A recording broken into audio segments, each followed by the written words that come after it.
ሰላም ከሁሉ ፊልም ነን። ዛሬ አቫተር ዌይ ኦፍ ዋተር የተሰኘውን አዲስና ምርጥ የሆነውን ፊልም ይዘንላችሁ መጥተናል። ላይክ፣ ሼር፣ ሰብስክራይብ በማድረግ እና የደውል ምልክቷን በመጫን የቻናላችን ቤተሰብ ይሁኑ። ይመቻችሁ።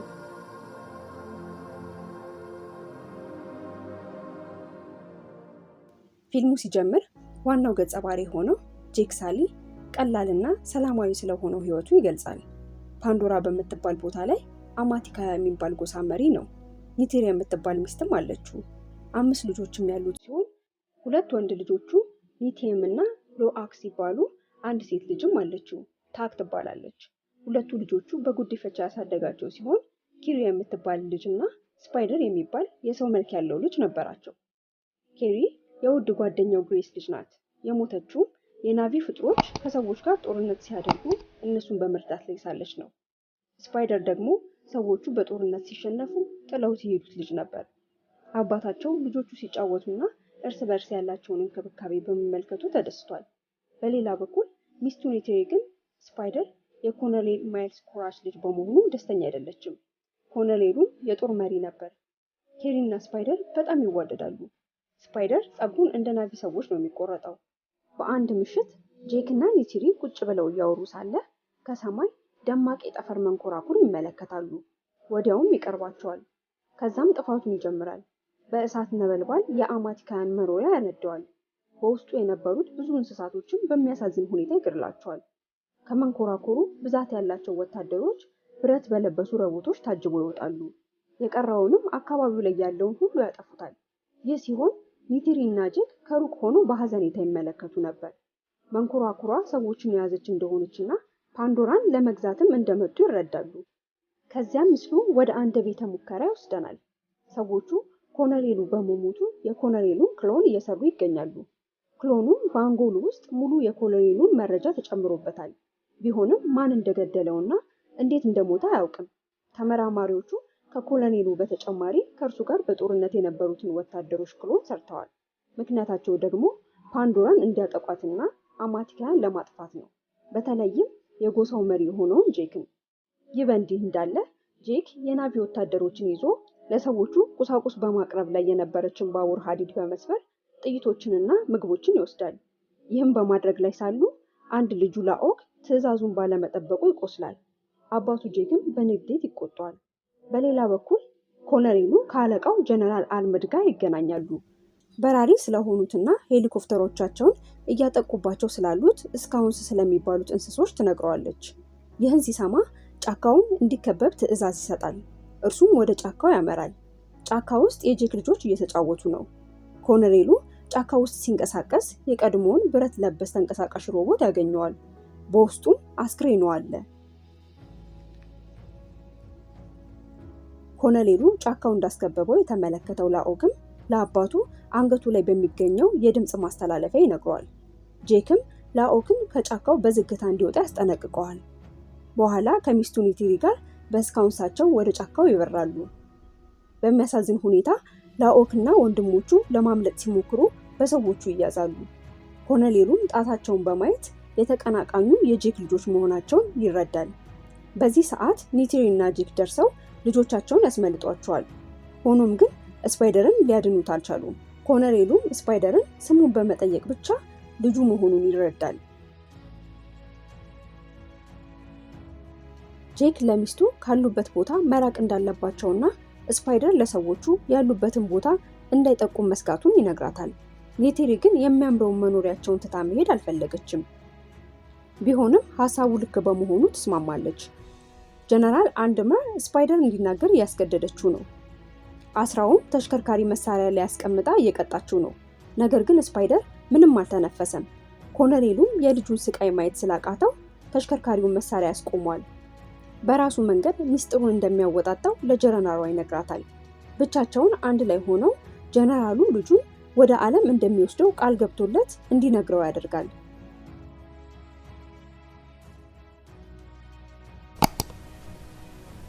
ጄክ እና ሙሉ ቤተሰቡ መኖሪያ ቦታቸውን ጥለው በስካውንሳቸው ለትንሽ ቀናት ከበረሩ በኋላ ማቴካና ወደምትባልና ሌላ የናቪ ጎሳዎች ወደሚኖሩበት ቦታ ይደርሳሉ። እዛ አካባቢ ያሉት የናቪ ሰዎች ከለራቸው የተለየ ነበር። በነ ጄክ ላይ በአቋማቸው እያሾፉባቸው ሳለ የጎሳው መሪ የሆነው ቶኖዋሪ ከሚስቱ ጋር ይመጣል። ከዛም ለጄክ ውሃውን መልመድ እንደሚችሉ ይነግረዋል። ጄክ ግን ቦታውን ቶሎ እንደሚለምዱት ያስረዳዋል። እርሱም ሰዎቹ እንዳጠቋቸው ይነግረዋል። ይህን ሲሰማ ቶኖዋሪ እነርሱ ጋር እንዲቆዩና የእርሱ ልጆች የጄክን ልጆች ዋና እንደሚያስለምዷቸውና በውሃ ውስጥ የሚንቀሳቀሱትን እንስሶች እንዴት እንደሚጠቀሙባቸው እንዲያሳዩቸው ይነግራቸዋል። እንደታዘዙትም መሰረታዊ ነገሮችን እያሳዩቸው እያለ ላኦክ ከእንስሳው ጋር በመቆጣጠሪያው ሲገናኝ ከእንስሳው ውሃ ውስጥ ይዞት ወደ ጥልቁ ይወርዳል። የቶኖዋሪ ልጆችም ይህን ሲያዩ ይስቁበታል። ኬሪ ብቻዋን ውሃ ውስጥ ሆና እያለች የቶኖዋሪ ልጅ የሆነው ኤኔግ እና ጓደኞቹ ወደ እርሷ መጥተው ያሾፉባታል፣ ይሰድቧትም ይጀምራሉ። በዚህ ሰዓት ወንድሟ ላኦክ ይደርስላትና ኤኔግን ይመታዋል። ኤኔግም በአጸፋው በወፍራም ጭራው ይመታዋል። በኋላም አባቱ ጄክ ይህንን ሲያውቅ ልጁን በንዴት ኤኔግን ይቅርታ እንዲጠይቅ ይነግረዋል። ላኦክም ሄዶ ይቅርታ ይጠይቀዋል። ኤኔግም ውስጡ ባይቀበለው ይስማማል። ተያይዘውም ዋና ለመለማመድ ይሄዳሉ። አደገኛ ወደ ሆነ ቦታ ይወስደዋል። ላኦክም አሳ በማጥመር ላይ ያለ ትልቅ የውሃ እንስሳ ሊበላው ያሳደው ጀመር። በጣም ተጨንቆና ፈርቶ ነበር። የሚያግዘው ሰው ግን አላገኘም። ላኦክ እድለኛ ሆኖ በጣም ትልቅ የሆነ ፓይኬን የተባለ የውሃ እንስሳ ሊበላው ከሚያሳደው ፍጥረት ያድነዋል። ፓይኬን ቱልኩን የሚባል የውሃ ፍጥረት ዘር ሲሆን ሰላማዊና ብልህ እንስሳ ነው። በባህር ውስጥ በብዙ ሺህ የሚቆጠሩ ቱልኪኖች ይኖራሉ። የማቲካያ ጎሳዎችም እንደ መንፈሳዊ ቤተሰቦቻቸው ያያቸዋል። ላኦክ በዚህ ሰላማዊ እንስሳ እገዛ ወደ ደረቅ መሬት እንዲወጣ ያደርገዋል። ከፓያኬን ሰውነት ላይ ተሰክቶ የነበረውን የመንጠቆ ብረት ያወጣለታል። በዚህም ሁለቱ ጥሩ ጓደኛሞች ይሆናሉ። ከዚህም በኋላ ላኦክ ወደ መሬት ሲደርስ ቶዋሪ ያስጠራዋል። ልጁ ኤኔግም ላኦክን ይቅርታ እንዲጠይቅ ያስረዳዋል። ላኦክም ኤኔግን ምንም ጥፋት እንደሌለበት አድርጎ ይሸፍንለታል። ኤኔግም ናቪዎች መጥፎ እንዳልሆኑ በዚህ ይረዳል። ከቆይታ በኋላ ላኦክ ከወንድሞቹና ከጓደኞቹ ጋር ይገናኛል። ፓያካን እንዴት ህይወቱን እንዳተረፈለት ይነግራቸዋል። ሆኖም ማንም ሊረዳው አልቻለም። ይልቁንም ገዳይ እንደሆነ ይነግሩታል። ይህ በእንዲህ እንዳለ ስፓይደር ከኮሎኔሉ ስለ ናቪ ባህል ያስረዳዋል። ሃሌሉያ ወደሚባል ተራራም ወስዶ እስካውን ስለመያዝ ያግዘው ጀመር። ሆኖም ኮሎኔሉ መጀመሪያ ቢከብደውም አንድ እስካውን ይዞ መብረር ይጀምራል። ወዲያውም ጄክ የት እንዳለ መረጃ ይደርሷል። ወደዚያ ከሰራዊቶቹ ጋር ያቀናል። እንደደረሰም ጄክን የሚያውቁ ከሆነ ናቪዎችን ይጠይቃቸው ጀመር። እንደማያውቁት ሲነግሩት ከመሪያቸው አንዱን ይገድላቸዋል። ቤተሰቦቻቸውንም ያቃጥላል። ሆኖም ምንም መረጃ አላገኘም። ጨካኙ ኮሎኔል ጄክ ያለበትን ለማወቅ ቱልከኖችን መግደል ይጀምራል። ቱልከኖች በውስጣቸው ያለ ውድ ፈሳሽ በአንጎላቸው አለ። ምድር ላይም በጣም በውድ ይሸጣል። እነዚህንም እንስሳት እያሳደዱ መግደልና መከታተያ ማሽን እየተከሉባቸው ያባራቸው ጀመሩ። የማቲካያ ናቪዎች እንስሶቻቸው መገደላቸውን ሲያዩ በጣም ተናደው እነሱም ሊያጠቋቸው ይወስናሉ። ሆኖም ጄክ ያስቆማቸዋል። የጄክ ልጅ ሎአክ ይህን ሲሰማ ለጓደኛው ፓያካን መረጃውን ሊነግረው ይሄዳል። የጎሳው ልጆች ይከተሉታል። ፓያካንን ሲያገኘው መከታተያው ተሰክቶበታል። እሱን ሊያወጡለት ሲታገሩ የኮሎኔሉ ወታደሮች ሲመጡ ላኦክ ይመለከታል። ወዲያው ለአባቱ ይነግረዋል። መከታተያውንም ከፓቲካያን ሰውነት ላይ ነቅለው ወታደሮቹ ሳያዋቸው በፍጥነት ውሃ ውስጥ ገብተው ይደበቃሉ። ይህ በእንዲህ እንዳለ ጄክ ልጆቻቸው እንደጠፉ ይነግራቸዋል። እሱም ተጨንቆ ሁሉንም ለጦርነት እንዲዘጋጁ ይናገራል። ጄክ እና ኔትሪን መሳሪያቸውን ያዘጋጃሉ። ሁሉም በመሰብሰብ ወደ ጦር ሜዳ ይጓዛሉ። በሌላ በኩል የኮሎኔሉ ወታደሮች ቱልከኖችን ለማጥቃት ተዘጋጅተዋል። ልጆቹንም እየፈለጓቸው ነው። ቱክና ኬሪንም አግኝተው በመረብ ይይዟቸዋል። ላኦክም ከመረቡ ለማምለጥ ይሞክራል። ሆኖም ሶስቱም የጄክ ልጆች ይያዛሉ። ካሰሯቸውም በኋላ የላኦክን የመገናኛ መሳሪያ ከአንገቱ ላይ በጥሱበታል። ለጄክም እንዲያዟቸውና እጁን እንዲሰጥ ይነግሩታል።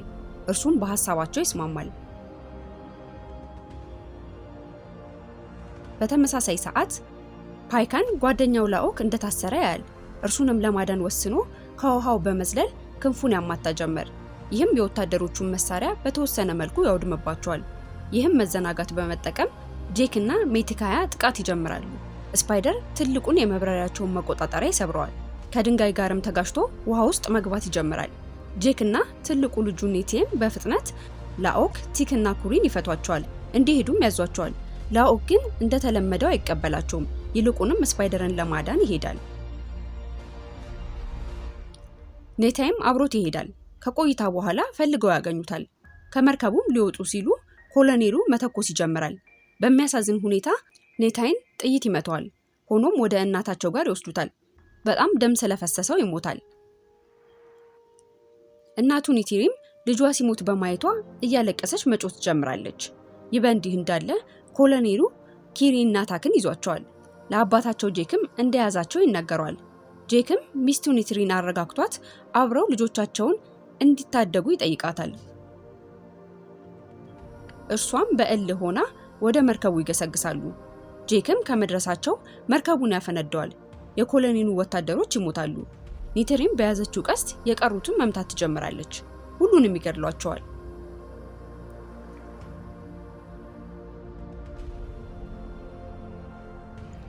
ጄክም ታክን ያገኛታል። እንደፈታትም ኮሎኔሉ ኬሪን ይዟት ብቅ ይላል። አንገቷ ላይ ቢላ አድርጎ ጄክን መሳሪያውን እንዲጠር ያስፈራሯል። ኒቲሪም ስፓይደርን እንደምትገድለው ማስፈራራት ትጀምራለች። ሆኖም ኮሎኔሉ ስፓይደር የሱ ልጅ እንዳልሆነ ይነግራታል። እርሷም በትንሹ መቁረጥ ትጀምራለች። ኮሎኔሉም ኬሪን ወዲያው ይለቃታል። ኒቲሪ እና ቤተሰቦቿ ማምለጥ ቻሉ። ሆኖም ኮሎኔሉ ጄክን እንደሚይዘውና እንደሚገለው ያስፈራረዋል። ጄክም ሰላማዊ ሕይወት ለመኖር ኮሎኔሉ መግደል እንዳለበት ይረዳል። ወዲያው መፋለም ይጀምራሉ። አንገት ለአንገት ተናንቀው ከተደባደቡ በኋላ ጄክ ኮሎኔሉን አንቆ ራሱን ማሳት ይችላል። የሞተ መስሎት ወደ ጥልቅ ይጥለዋል። ጄክም አየር አጥሮት መስመጥ ይጀምራል። ላኦክም ደርሶ ወደ መሬት ያወጣዋል። ፓያካንም ሁሉም ቤተሰብም ይዞ ከውሃው ይወጣል። ስፓይደር ትክክለኛ አባቱን ከውሃ ያወጣዋል። ነፍሱንም ይታደጋል።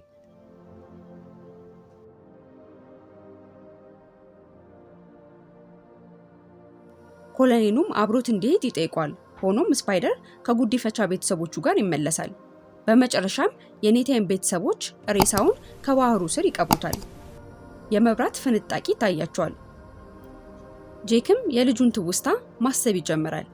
ከአምላካቸው ጋር በገነት እንደሆነም ያስባል። አበቃን።